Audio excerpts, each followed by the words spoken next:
pessoal, estamos iniciando mais um IFCast Entrevista e nesse episódio nós estamos com a professora Maria Danielma do Instituto de Ciências Biológicas e da Saúde, não é isso, professora? Isso mesmo. Muitíssimo obrigado por ter aceito o convite, professora Danielma.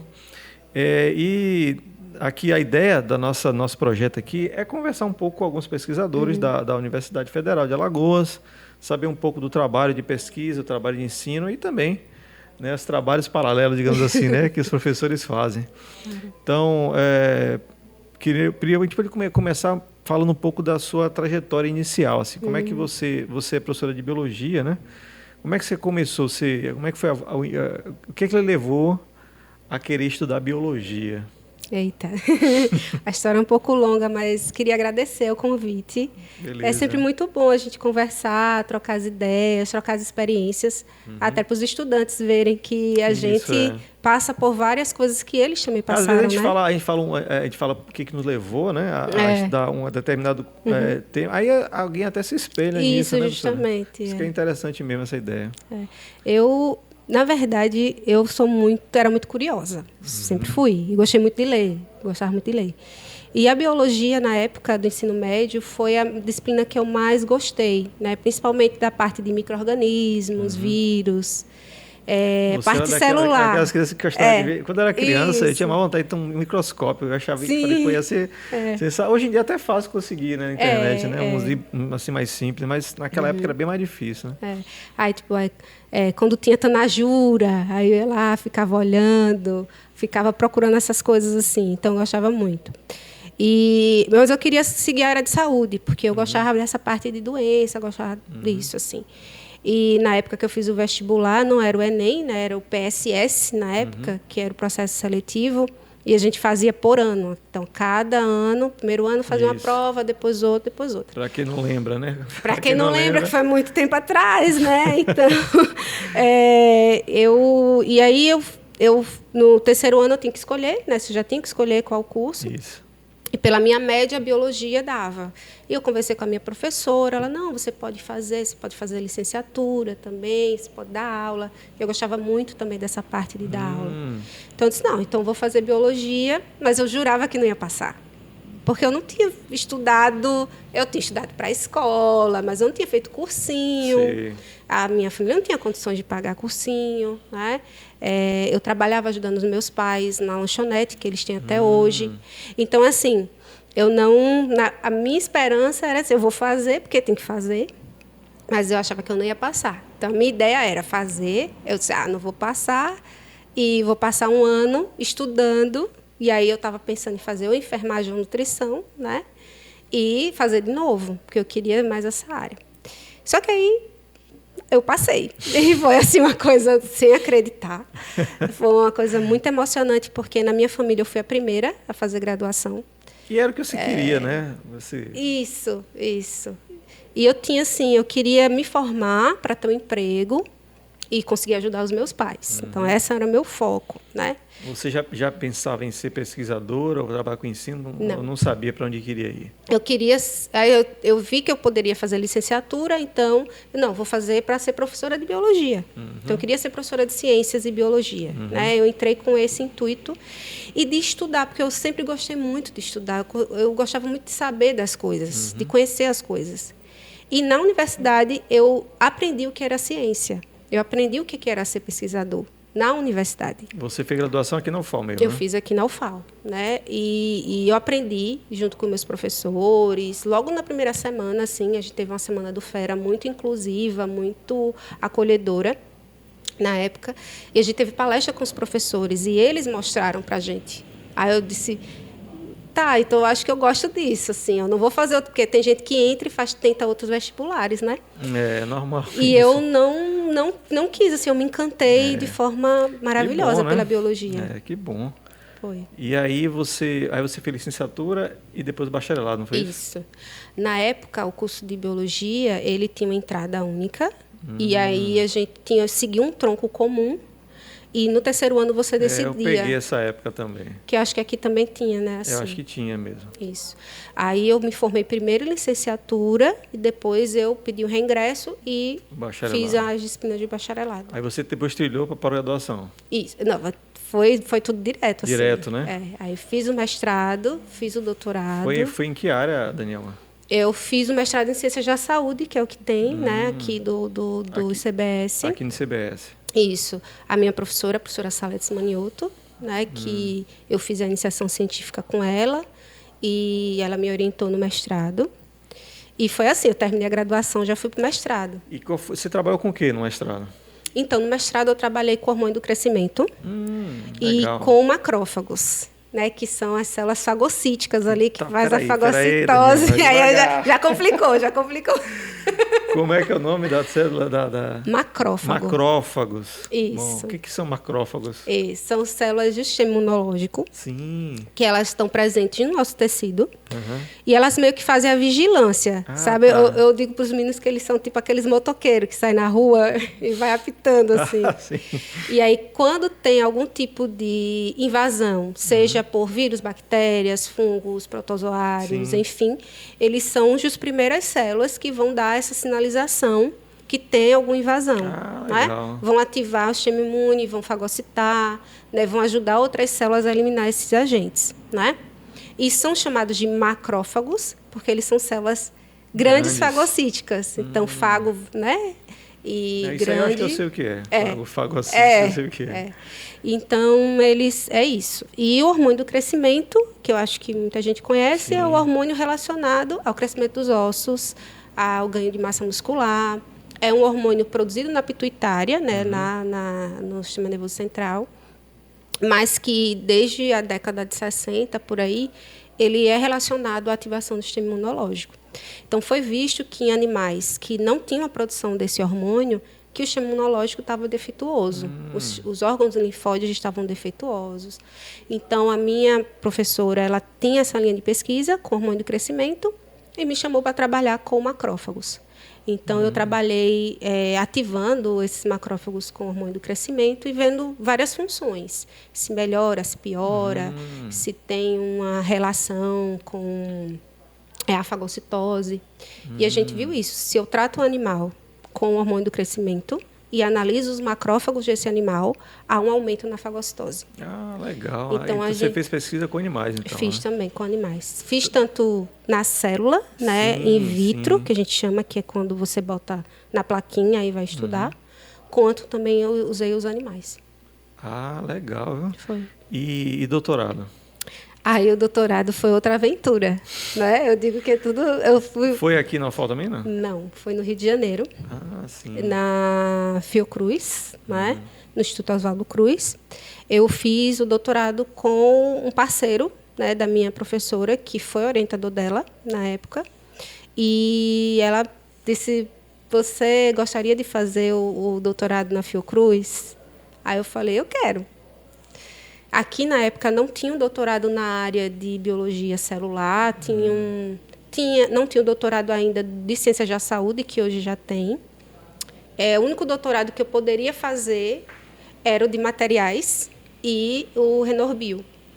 Só que eu não queria fazer nenhuma dessas áreas, né? Eu queria fazer uma coisa mais específica de biologia celular. Então, veio esse convite e eu topei e fui-me embora para o Rio de Janeiro.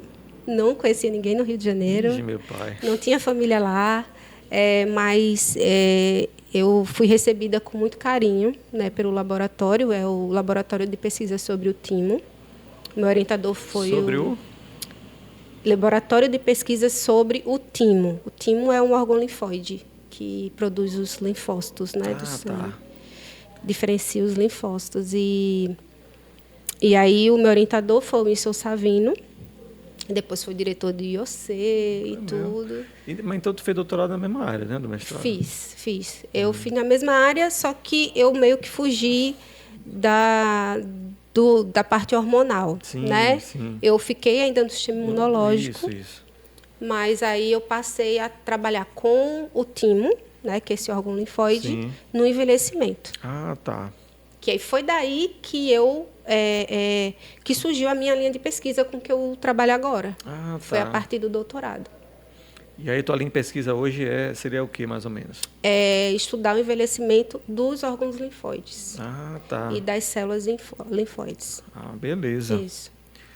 E como é que anda o trabalho de pesquisa aqui? Como é que está sendo muito complicado? Como é que está o Complicado. trabalho de pesquisa? Como que sempre é, né? Sempre é. É difícil da gente dizer. Desculpa. É difícil dizer, é complicado não, mas assim, é complicado porque a gente tem um contexto político que não facilita a vida para o pesquisador, né? Mas a gente está tendo bons resultados. Eu comecei, na verdade, quando eu cheguei aqui, eu comecei trabalhando com ainda hormônio do crescimento e macrófago, mas no envelhecimento. E depois eu voltei para o Timo e a gente conseguimos estabelecer um modelo in vitro de envelhecimento celular para estudar o envelhecimento das células tímicas. E aí a gente estuda ver a parte de produtos naturais que podem tentar reverter esse material, esse envelhecimento, né? E também usando os modelos animais de envelhecimento. Então, a gente está nessa linha de estabelecer esse modelo de envelhecimento tanto nas células quanto nos animais, para a gente tentar estudar mecanismos para tentar reverter ou prevenir esse envelhecimento. Ah, que legal, né? Ô, Daniel, eu estava dando uma lida no seu Lattes. Sim. E você tem uma experiência internacional, né? Tenho. Você foi pós-doc? Foi o que especificamente? Eu fiz o doutorado sanduíche. Sanduíche. Isso, eu fiz o doutorado sanduíche em Debrecen, na Hungria. Bem diferente. Foi justamente isso, assim. Eu digo que eu fui dizendo sim para tudo. Mesmo com medo, fui dizendo sim. Eu disse sim para... Desculpa. Eu disse sim para fazer o doutorado no Rio e disse sim para fazer esse doutorado sanduíche também. As experiências sempre são boas, né? Você ficar só aqui, talvez não... Eu digo sempre para meus alunos assim, que a gente tem que aproveitar essas oportunidades, porque elas trazem crescimento profissional e pessoal. Você abre portas, você vê outros contextos de pesquisa, né? Você também adquire muito conhecimento cultural, né? Ver outra cultura. É exatamente o que eu ia te perguntar agora, né? O que essa experiência internacional ela contribuiu dentro da sua formação como pesquisadora, né? Nossa, ela mudou a minha visão, assim, sabe? Eu acho que só de sair daqui para o Rio já é uma grande coisa. Justamente. Já muda bastante. Afinal, a Fiocruz é um centro de excelência, né? Isso. Aí quando você vai para um outro país, ainda é mais ainda. Ficou quanto tempo lá na Hungria? 1 ano. 1 ano, é bastante tempo, né? É muito tempo. E como é que foi o idioma? Porque lá eles falam que é húngaro, né? É húngaro. Várias aventuras eu tive por conta do húngaro. Mas, só voltando para o que você falou, eu, no mestrado, eu já queria fazer um intercâmbio. Eu já tinha essa vontade de sair. E você é uma pessoa destemida, né, Daniel? Tem essa questão aí. Mas é bom isso. Isso é uma característica importante, né? Na pessoa que quer ser pesquisadora, você ser destemida e trilhar os caminhos. Isso. Porque a gente realmente tem um aprendizado muito grande com essas experiências. Isso. E você aprende, por exemplo, a lidar com as coisas sozinho, não é? De não ter o suporte familiar, que é muito importante, mas você vai aprendendo, lógico, você vai ter problemas que você vai sofrer, né? Você vai enfrentar doença sozinho, né? Então, você está lá sozinho, fica doente. Quem é que vai... Você tem a mãe, o pai, o irmão, o primo, alguém que está lá com você. Mas aí você sozinho, aí você tem os amigos para contar, né? Mas você vai aprender tanto essa parte pessoal de administrar finanças. Então, a gente que recebe bolsa, né? A bolsa é pouco. No Rio de Janeiro era menor ainda. Tem que saber trabalhar isso, né? Essa questão financeira. Então, você aprende a administrar toda essa parte e você aprende a ter relação interpessoal. Porque você tem que conviver com pessoas que você está conhecendo agora. Né? Tem que aprender as relações, e aquela abrir turma portas. Passa a ser sua família ali, né? Passa a ser sua família. Né? Aqui na UFAL, você querendo ou não, você consegue, por exemplo, se eu não conseguir alguma coisa no meu laboratório, eu venho aqui na física, ou na química, alguém conhece alguém que pode lhe ajudar e isso vai lhe abrindo portas. E lá você tem que ir também, às vezes, as pessoas não conhecem. Você vai ter que também abrir portas e conhecer as pessoas e conseguir colaborações. Ô, Daniel, deixa eu te perguntar uma coisa que é uma curiosidade minha, né? A gente aqui na física, também na matemática, que é um grupo que a gente convive mais, a gente sabe dessas questões de gênero na ciência, né? Sim. Como é que é isso na biologia? Existe uma aceitação, uma procura grande de meninas na biologia? Existe alguma discriminação dentro do meio por ser uma menina? Tem isso lá, não? Como é que é? Olha, se a gente for olhar a frequência de alunos dos gêneros feminino e masculino nos cursos e também nos nossos laboratórios, é uma proporção bem parecida. Assim, não é tão parecido quanto a gente vê na física e na matemática, por exemplo. A proporção é parecida. Onde a gente vê diferença? Nos cargos de poder, né? Nos cargos de gestão. Então, se você vai para posições de liderança, aí você vê menos. Então, a gente vê que as meninas vão perdendo a ocupação desses espaços à medida que você chega em cargos de liderança. Eu acho que isso é um problema, acho que em qualquer canto, isso, né? Não é só na biologia, né? Na física e na matemática. Justamente. Nas exatas é pior ainda, porque isso começa desde o início, né? Para a gente não, porque na área da biologia é bem pareado, né? Nas áreas de saúde. Mas, por exemplo, na enfermagem você já vai ter mais mulheres, né? Porque o cuidado, aí vem a questão de gênero também, porque o cuidado ele é visto como sendo um trabalho de mulheres, não de homens. Qualquer dia, ver se a gente consegue alguém da enfermagem para conversar aqui. Ia ser bem interessante. Eu tenho realmente muitas curiosidades sobre isso. Isso. Muito bem, Daniel. Você acabou não mexendo com a área de ensino, né? Então, quando eu estava... eu só dei aula para o pessoal do ensino básico quando eu estava na graduação. Que aí tem os estágios, eu participei de alguns projetos. Você fez licenciatura, né? Isso, eu participei também de projetos de cursos de vestibular, dei aula no PAESP, que é o curso pré-vestibular aqui da UFAL.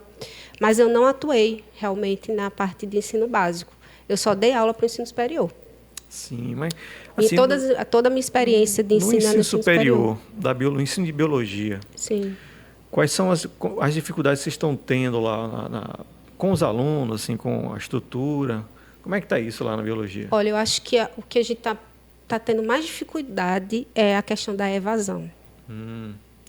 A gente está tendo muito perda de alunos ao longo do semestre. Né? Você tem alguma ideia por que está acontecendo isso?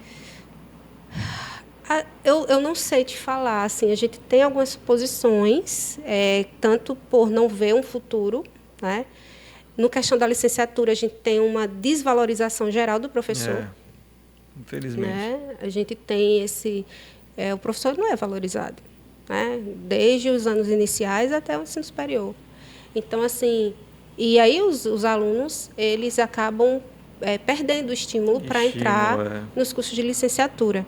Verdade. Então, acho que um dos principais é a desvalorização mesmo da profissão, né? Eu acho também, é um achismo meu, né? Mas eu acho que até a própria imagem da universidade ela está um pouco desvalorizada. Isso. As pessoas já não veem mais o ensino superior do mesmo jeito que se via antigamente, né? Isso. Eu acho, particularmente. Bom, e eu acho que isso é um fenômeno que está indo... A gente vê aqui, mas o reflexo começa no ensino básico.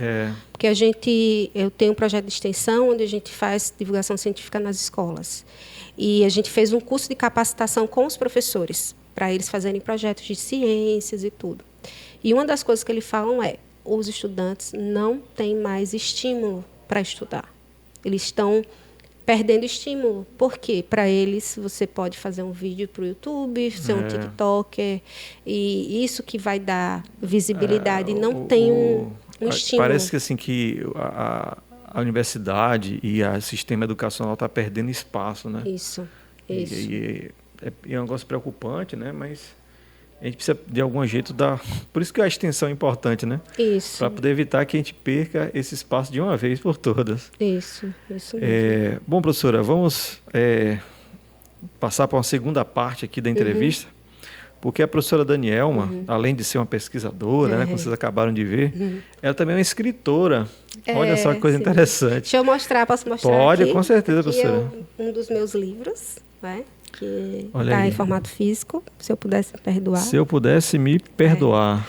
É um romance. É um romance, né? É um romance de Pois é, época. professor Daniel, mas quando eu fiquei sabendo que você ser escritor, eu fiquei curioso. Eu falei, caramba, como é que é isso? Você conciliar a Daniel, uma escritora, e a Daniel, uma bióloga. Olha, Você falou que gostava de ler, né? Você nunca pensou em já seguir uma carreira, em vez de ir para a biologia? eu não pensei. Eu gostava, sempre gostei. A melhor matéria para mim era literatura e português. Literatura mais, né? Fui daquelas que leu todos os livros de vestibular, porque tem gente que só lê o resumo, não lê. Eu li todos, menos o Marília de Dirceu, porque confesso que não consegui. Mas o restante eu li todos, eu adorava, eram meus livros favoritos, e são até hoje. Mas nunca me passou pela cabeça. É mesmo? Nunca. Eu sempre quis fazer mais a parte de biologia mesmo, a parte de biológica, saúde, assim, era o que se tivesse biomedicina, por exemplo, eu acho que eu faria, se tivesse na UFAL, né? Na época tinha no SESMAC, mas minha família não tinha condições de pagar. Então, mas eu sempre li muito. Eu sempre li muito e sempre fui muito imaginativa. Então, eu criava histórias na minha cabeça Acho que desde a pequena. leitura, ela induz isso, né? A pessoa Isso. tem uma mente mais criativa, né? Quando você Isso. lê. Então, foi a partir disso, eu sempre comecei a escrever histórias e parava. Escrevia e parava. Quando eu estava no ensino médio, eu tinha um caderno que eu comecei a escrever uma história. É mesmo? Eu entreguei para minha professora de literatura, mas ela nunca me devolveu. Eu fiquei meio traumatizada. Tá vendo? O professor marcando a história de uma pessoa, né? Se ela tivesse valorizado, talvez você tivesse outra vida hoje, né? Não sei, talvez. Mas, assim, eu sempre fui isso, assim, eu criava histórias, até nos trabalhos de colégio mesmo. Então, assim, eu gostava muito dessa parte, mas eu nunca botei para escrever mesmo, sentei para escrever mesmo, né? tudo, E até quando eu estava na Hungria, por exemplo, eu comecei uma história. Porque eu estava num apartamento antigo, da época da Segunda Guerra. Eita, e aí isso acaba, você vai... É até um estímulo, né? Para você criar uma história. Então, começou assim, né? Nessa parte de eu ler muito e ter muita imaginação. Mas, para botar no papel, eu tinha essa dificuldade. Eu começava a escrever, parava. Começava a escrever, parava. Então, para eu terminar esse livro, eu tive muita ajuda de terapia, né? Foi mesmo? Muita, muita. Porque eu comecei esse livro em 2018. Eu terminei ele em 2021. Então, assim, foi muito... Eu tive que trabalhar bastante. Mas também tem a correria do dia a dia, né? Não dá para você sentar e se dedicar durante muito tempo. Mas eu fico com a história na cabeça. A gente que é escritor, que a gente é meio... Tem alguns... Se a gente começa a conversar com as pessoas, elas podem dizer, talvez essa pessoa tenha algum problema. Porque eu digo, os personagens, eles ficam na minha cabeça, eles conversam comigo. Eles têm eles ficam ali, eles dizem para onde eles vão. E aí eu tinha isso, assim, às vezes eu acordava, ia dormir, ia trabalhar com a história na cabeça. Então, uma das coisas foi escrever, foi colocar isso no papel, né? E conciliar foi muito difícil, porque quando você começa na academia, você é colocado que a gente tem que viver para a academia, né? A gente é ensinado desde a graduação e pós-graduação que você tem que viver para a academia. Ciência, né, de ciência pura, tem muito isso mesmo, física, matemática, química, biologia. Isso, que você não tem que viver para isso, que a sua diversão... Essa cultura, né? Uma cultura isso. Isso, que a sua diversão tem que ser... Ler artigo científico, que você tem que estar toda hora pensando nisso. E para mim foi meio difícil me assumir como escritora, porque eu achava que eu não podia ser escritora e professora e pesquisadora. Isso é um apontamento importante que você falou aí, né? Que às vezes tem muita gente que tem esse pensamento que você está tendo aí.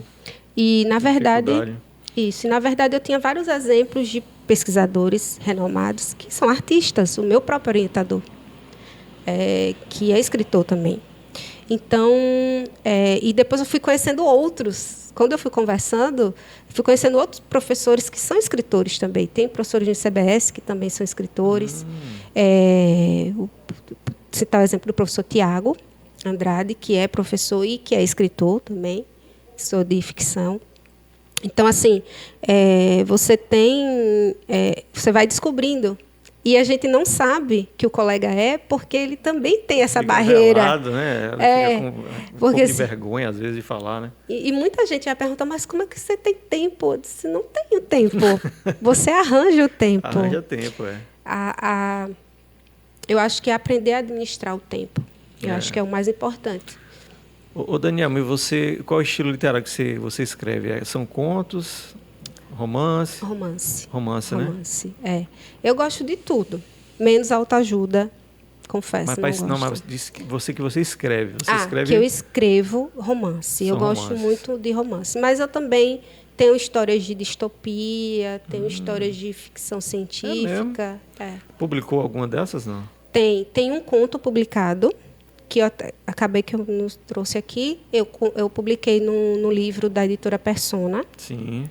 Que é uma coletânea de contistas contemporâneos. E é uma ficção científica que se passa no sertão. Ah, legal. É um conto pequeno, né? É um conto que ele termina com um chamado para a aventura. Então, é bem pequenininho mesmo. Esse eu tenho. Eu tenho um outro livro, na verdade, esse não é conto, é livro, que eu comecei a escrever quando eu estava lá na Hungria. É uma distopia. Mas era uma distopia que eu achei bem pesada. Assim. Então, eu não terminei. Só que abri um edital de uma antologia para contos distópicos. Sim. E aí eu fiz o final desse livro como um conto. E estou esperando a seleção. Vamos ver, vai sair por esses dias. Pela você chegou a escrever um livro em espanhol, inclusive, né? Na verdade, foi a tradução desse aqui. Ah, tá. Que eu submeti para a editora Caravana e eles aprovaram. Então, na verdade, quem fez a tradução foi o tradutor. Né? Então, só deu o texto em português, eles traduziram. Eu fiz alguns ajustes, mas eu não sei espanhol. Você tem um livro traduzido. Isso, né? eu tenho um livro traduzido. Isso. Em espanhol. Em espanhol. Em breve vai sair em francês também. É mesmo? Pô, que beleza, viu? Você pode contar rapidamente como é que é, só para deixar a história? Nossos telespectadores, não sei nem se a palavra é essa, com vontade. Ouvintes e telespectadores. Então, esse aqui foi o meu primeiro livro físico, né, que eu publiquei físico, tem e-book também, ele. Ele conta a história de Adelina. Adelina é uma jovem negra alagoana. Os pais delas são pais que lutaram na parte da abolição da escravatura. E os pais dela, isso já está no início, tá, gente? Isso está na sinopse, não é spoiler. Não é spoiler. Os pais dela morrem no naufrágio de um vapor. E ela acaba ficando nas mãos da família dela, que era uma família que não aprovava o relacionamento do pai com a mãe. Então, ela, para tentar escapar, né, das garras dessa família, que era uma família cruel, que estava maltratando ela conta com a ajuda de um amigo de infância, que é o Elias. Esse amigo de infância, os pais eram amigos dos pais de Adelina e também morreram nesse mesmo naufrágio. E Elias estava também precisando de ajuda, porque, enfim, estava com as finanças meio complicadas depois que o pai morreu. E aí eles se juntam para tentar um ajudar o outro. Né? Só que, para Adelina convencer Elias a ajudá-la, ela faz uma coisa meio complicada, digamos, meio na zona cinza, né, da ética ali. É melhor deixar para o pessoal aí ler. O pessoal vai ler e vai ver. Deixa o pessoal ler para ver o que foi isso que ela fez. Né? E aí ela se sente culpada por ter feito isso, porque ela não queria fazer, mas ela teve que fazer, para ela poder sair dessas... Vida, né? Por isso que Se Eu Pudesse Me Perdoar, porque ela vai lidar com o dilema de se perdoar para poder, depois eles vão viver um romance e tudo. E onde é que a gente consegue esse livro? Então, Tem comigo alguns exemplares. Ele também está à venda aqui na livraria da Edufal. Aqui na praça, né? Isso, Praça Convivência. De Convivência. Ele está à venda também na livraria Novo Jardim, que fica lá no Cine Arte Pajuçara, na galeria ali do Cine Arte Pajuçara.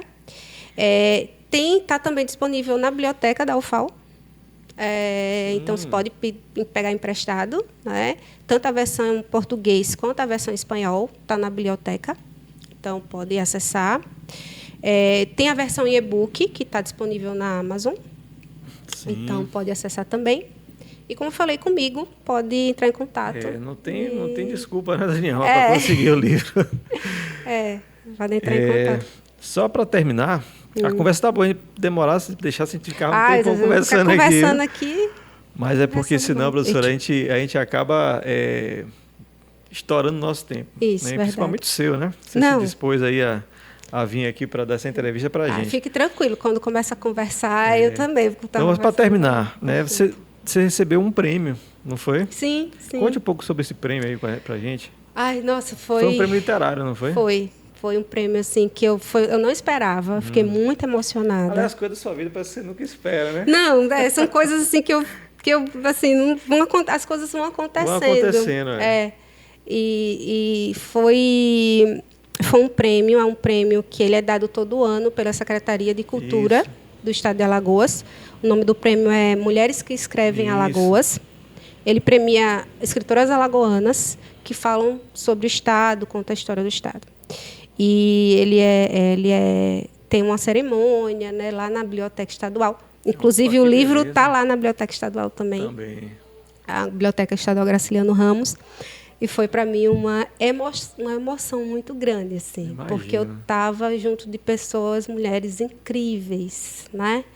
Então, a própria diretora da biblioteca mandou mensagem para mim e me avisou sobre o prêmio. Assim, para mim foi... Assim, para mim é quase um Nobel, né? Porque eu sou autora estreante, né? E já recebi, e eles falaram que foi indicação, né, por eles, e que gostaram muito do livro, da história. Foi desse livro? Foi esse livro. Conta desse legal, livro. Isso.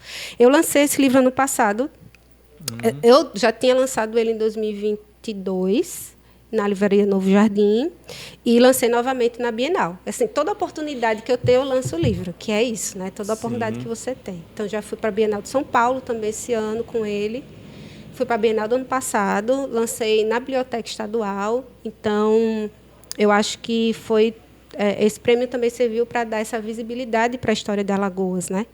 Que é um dos focos, assim. Eu queria mostrar a história mesmo.